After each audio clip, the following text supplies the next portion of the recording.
Lorsque vous utilisez des expressions telles que when, once, as soon as, after en anglais pour exprimer des actions futures, par exemple, quand je le ferai ou bien dès qu'il sera là, 99% du temps, vous faites une erreur grammaticale monumentale dont vous n'êtes même pas conscient.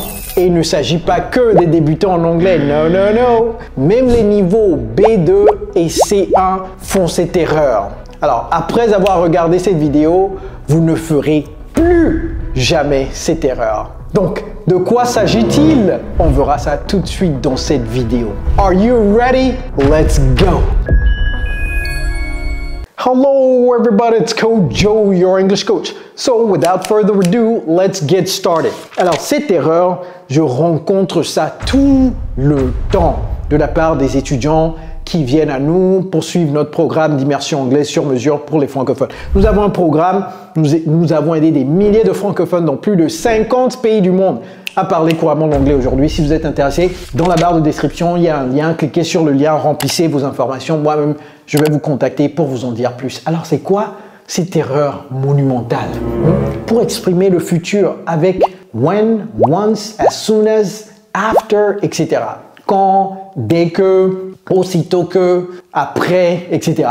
Alors, je vais illustrer ça par le premier exemple et je vais vous demander de voir si vous pouvez trouver cette erreur. La phrase en français, je te rendrai visite quand je viendrai en Côte d'Ivoire. Salut les Ivoiriens. Je te rendrai visite. Je te rendrai visite. Prochainement, je vais utiliser un autre pays parce que je ne veux pas que les autres soient trop jaloux. Je te rendrai visite quand? Donc ici, on parle de when.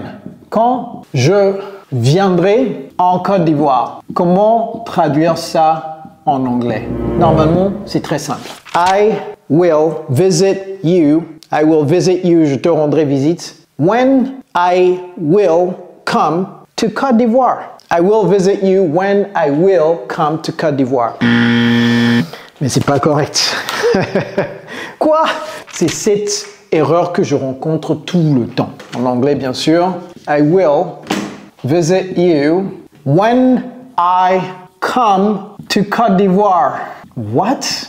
I will visit you when I come to Côte d'Ivoire. D'ailleurs, ça là, Côte d'Ivoire, ce n'est pas Ivory Coast, ok? Ce n'est plus Ivory Coast. Ça a changé de nom depuis le temps de Fouet-Boigny, ok?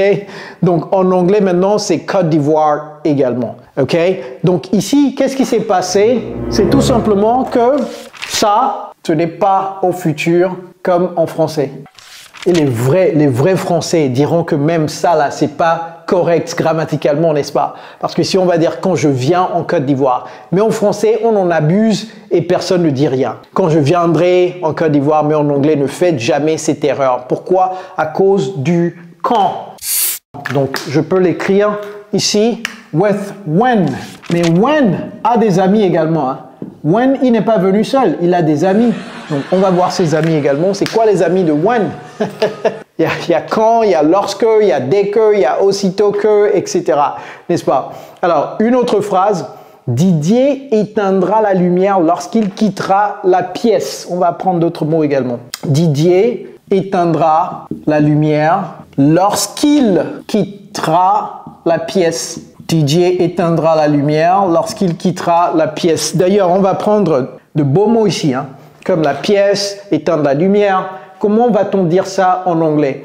Didier will turn off the light. Didier will turn off the light. On peut mettre S à la fin, ok? Turn off the light. Vous pouvez mettre S à la fin, quand bien même en français on a dit la lumière. Donc l'électricité, the light, turn off the light. Comment va-t-on terminer cette phrase? Lorsqu'il quittera la pièce, when he will leave, la pièce c'est the room. Est-ce que c'est when he will leave the room? No. When he leaves. Présent simple de l'indicatif. The room.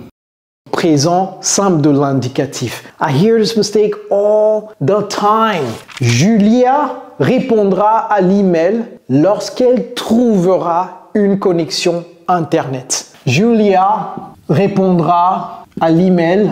Vous apprenez d'autres mots et expressions également. À l'email ou au courriel.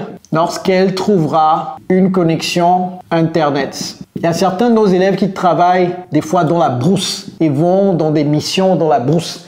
Ils n'ont pas de connexion Internet. Donc Julia, c'est une d'entre elles, comme ça.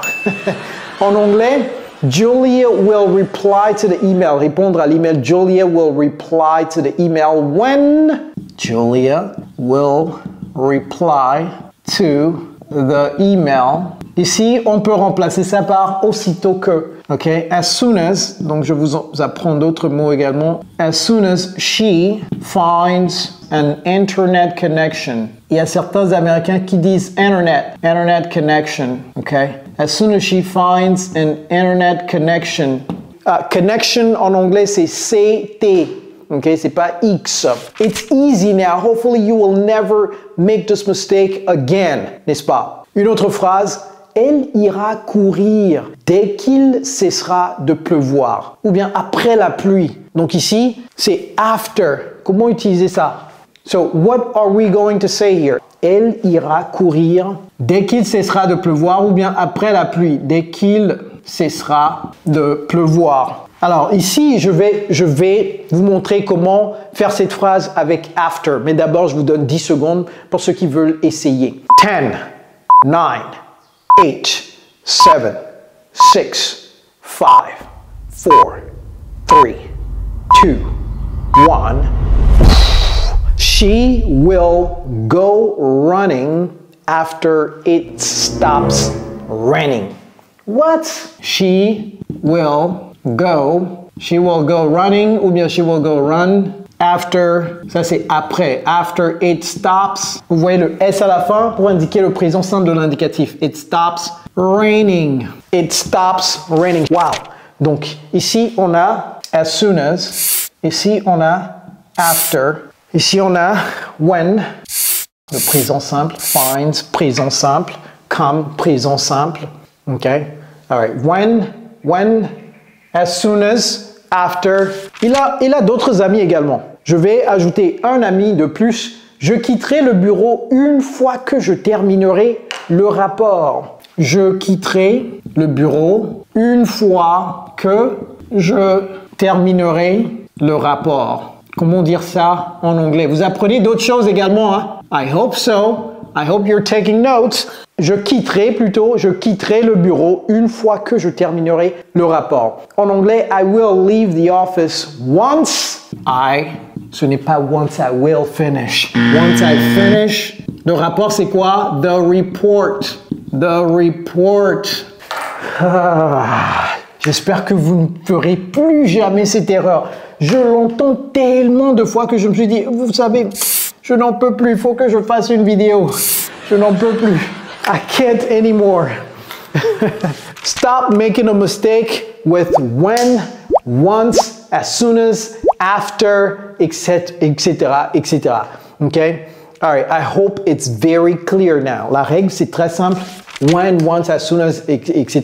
Ça s'appelle des conjonctions de temps. La règle dit que, en anglais, lorsqu'il y a une conjonction de temps, le verbe qui suit cette conjonction se met au présent simple de l'indicatif pour exprimer une action future. Tout ça, c'est des actions futures. C'est pourquoi en français, on le met au futur. Mais normalement, ça doit se mettre au présent également. Ceux qui savent vraiment le français, là, hein, les vrais français, vous pouvez confirmer en commentaire que même en français, on doit mettre ça au présent. Parce que quand est une conjonction de temps, lorsque est une conjonction de temps, aussitôt que est une conjonction de temps, une fois que c'est une conjonction de temps, etc., etc. All right, everybody, never make these mistakes again. Et si vous avez des soucis, écoutez, si j'ai fait des erreurs de frappe, mettez ça en commentaire pour moi, ok? Il n'y a pas de problème, mettez ça en commentaire s'il y a des erreurs de frappe. Et si vous avez des soucis à penser directement en anglais, vous traduisez toujours du français en anglais là. C'est frustrant, n'est-ce pas? Eh bien, regardez cette vidéo juste après celle-ci pour avoir le plan d'action pour savoir comment commencer à penser directo en anglais. It's Coach Joe, your English coach. Take care, guys.